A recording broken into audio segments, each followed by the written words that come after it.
हज़रत अब्दुल्लाह इब्न उमर रज़ियल्लाहु ताला अन्हुमा से रवायत है, आप फरमाते हैं आका अलैहिस्सलातु वस्सलाम ने इरशाद फरमाया, लिकुल्लि शैइन सकालतुन व सकालतुल कुलूब ज़िक्रुल्लाह। हर चीज़ को जंग लग जाता है और उस जंग को उतारने के लिए किसी न किसी केमिकल की ज़रूरत पड़ती है। कोई ना कोई फार्मूला उसके लिए इस्तेमाल किया जाता है कि वो जंग उतर जाए। अल्लाह के महबूब ने इरशाद फरमाया, इसी तरह इंसान के दिल को भी जंग लग जाता है, और जब इंसान के दिल को जंग लगता है, उस दिल को साफ़ करने के लिए हज़रत अब्दुल्लाह इब्न उमर रज़ियल्लाहु ताला अन्हुमा रवायत फरमाते हैं, आका अलैहिस्सलातु वस्सलाम ने फरमाया, दिल का जंग उतारने के लिए अल्लाह का ज़िक्र बेहतरीन अमल है।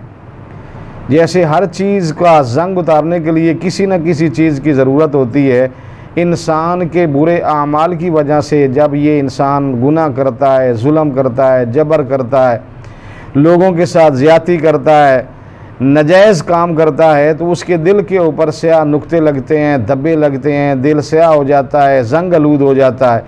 अल्लाह के महबूब ने फरमाया, उस दिल को साफ़ करने के लिए तुम अल्लाह का ज़िक्र किया करो। जैसा कि कुरान मजीद में अल्लाह ताला ने इरशाद फरमाया, अला बिज़िक्रिल्लाहि तत्मइन्नुल कुलूब। अरे बंदे, तूने लोहे के ऊपर मेहनत की और उसको फ़िज़ा में उड़ाया कि तुझे सुकून मिल जाएगा। अल्लाह फरमाता है, मेरे बंदे तुझे सुकून उसमें ना मिला। अरे मेरे बंदे, तूने हवाओं के अंदर, फ़िज़ाओं के अंदर और इतनी मेहनत तूने की तो कुछ चाँद तक पहुँच गया, लेकिन तुझे सुकून फिर भी ना मिला। तूने दुनिया के अंदर ऊंचे ऊंचे प्लाज़े, बिल्डिंगें, बंगले बनाए कि तुझे सुकून मिल जाएगा, लेकिन फिर तुझे फिर सुकून ना मिला। बड़ी बड़ी तूने फैक्ट्रियां लगाई, तुझे सुकून मिल जाएगा, लेकिन तुझे सुकून ना मिला। तूने दुनिया के अंदर हर वो काम किया कि तू समझता था मुझे इससे सुकून मिल जाएगा, लेकिन तुझे सुकून ना मिल सका। दुनिया के तूने अंबार लगा लिए कि तुझे सुकून मिल जाए, लेकिन तुझे सुकून ना मिल सका। अल्लाह ताला इरशाद फरमाता है, अरे मेरे बंदे, मैं तेरा रब हूँ, मैं तेरा खालिक हूँ, मैं तेरा राज़िक हूँ, तू मेरे पास आ।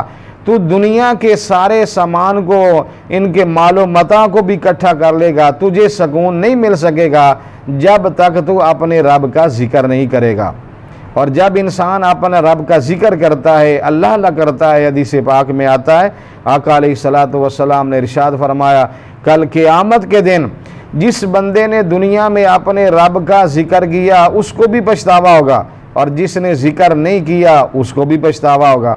सहाबाए किराम ने अर्ज़ की, या रसूल अल्लाह सल्लल्लाहु अलैहि वसल्लम, जिसने जिक्र नहीं किया ये तो बात समझ आती है कि उसको पछतावा होगा, लेकिन जिसने जिक्र किया उसको अफसोस किस चीज़ का होगा। आका अलैहिस्सलातु वस्सलाम ने फरमाया, कल क़यामत वाले दिन जिसने दुनिया में एक मरतबा कहा अल्लाह, अपने रब का जिक्र किया, अल्लाह अल्लाह करता रहा, उसको उहुद पहाड़ के बराबर उसका सवाब मिलेगा। और जब इतना सवाब उसको मिलेगा, फिर उसको अफसोस होगा, काश मेरा वो वक्त, मेरी वो ज़िंदगी, वो लम्हात जो अल्लाह के ज़िक्र के बग़ैर गुज़रे हैं, अगर वो भी अल्लाह के ज़िक्र में गुज़र जाते, आज मुझे इतना ज़्यादा जो है वो सवाब मिलता। इसीलिए हज़रत बीबी फ़ातिमा ज़हरा सलामुल्लाह अलैहा घर के काम काज भी करती थी और उसके साथ साथ ज़िक्र भी करती थी। और इस ज़िक्र से मुराद कुरान की तिलावत करना, ये भी ज़िक्र है, कलमे शरीफ का विर्द करना, ये भी ज़िक्र है, सुबहान अल्लाह पढ़ना, ये भी ज़िक्र है, तीसरा कलमा पढ़ते रहना, ये ज़िक्र है, दरूद पाक पढ़ना, ये ज़िक्र है। जो भी तस्बीह इंसान करता रहे वो अल्लाह ताला का ज़िक्र है।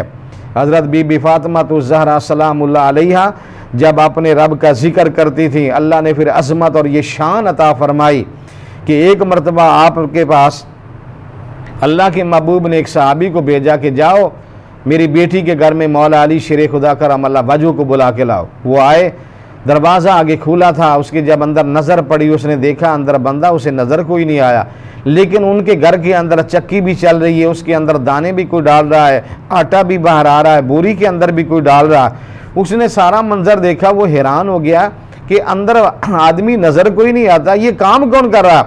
वो दौड़ता हुआ अल्लाह के नबी के पास आया। आप मस्जिद नबी में तशरीफ़ फरमा थे, आपने फरमाया मौला अली को मिल के आया है, बुला के लाया, वो आ रहे हैं। उसने अर्ज़ की, आका मैंने आज अजीब काम देखा है। आपने फरमाया क्या देखा है। अर्ज की मैं जब आपकी बेटी के घर में दाखिल हुआ, वहां बंदा नजर कोई नहीं आया, लेकिन चक्की भी चल रही है, आटा भी बाहर आ रहा है, दाने भी कोई डाल रहा है, ये माजरा क्या है? आका अलैहिस्सलातु वस्सलाम ने इरशाद फरमाया, आपने फरमाया मेरी बेटी जो हर वक्त अपने रब का जिक्र करती है, अपने रब को याद करती है, बच्चों को जब खाना खिला रही होती है तब भी अल्लाह का कुरान पढ़ रही होती है, जब खाना तैयार कर रही होती तब भी वो अल्लाह का जिक्र कर रही होती, बच्चों को सुला रही होती तब भी अल्लाह का जिक्र कर रही होती है।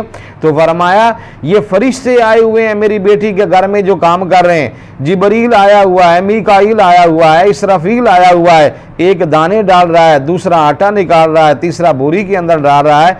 तो ये है मेरे भाइयों जिक्र करने की फजीलत।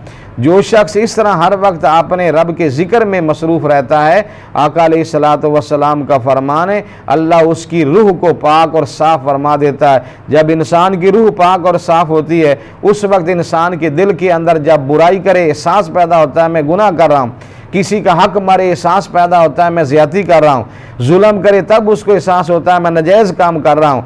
और जब इंसान जिक्र ना करे, उसका दिल जंग आलूद हो जाए, फिर करता गुनाह है कहता है मैं अच्छा काम कर रहा हूँ, करता जुल्म है कहता है मैं नेक काम कर रहा हूँ, लोगों के हक मारता है कहता है मैं नेक काम कर रहा हूँ, यतीम बच्चों का हक खा जाता है कहता है मैं नेक काम कर रहा हूँ, लोगों के साथ धोखा करता है कहता है मैं नेक काम कर रहा हूँ। और जब इंसान अपने रब को याद करता है, अल्लाह अल्लाह करता है, उसका दिल जब शीशे की तरह साफ हो जाता है, उसकी रूह जब पाक और साफ हो जाती है, उस वक्त वो है जब भी अपने रब के जिक्र में मसरूफ़ होता है और किसी बुराई की तरफ या शैतान उसको बरगलाना चाहे, फ़ौरन उसके दिल में एहसास पैदा हो जाता है कि नहीं मैं ये गलत काम कर रहा हूँ, ये बुरा काम कर रहा हूँ। जिक्र की बरकत से अल्लाह ताला उसको हर बुराई से जो है वो बचा लेता है।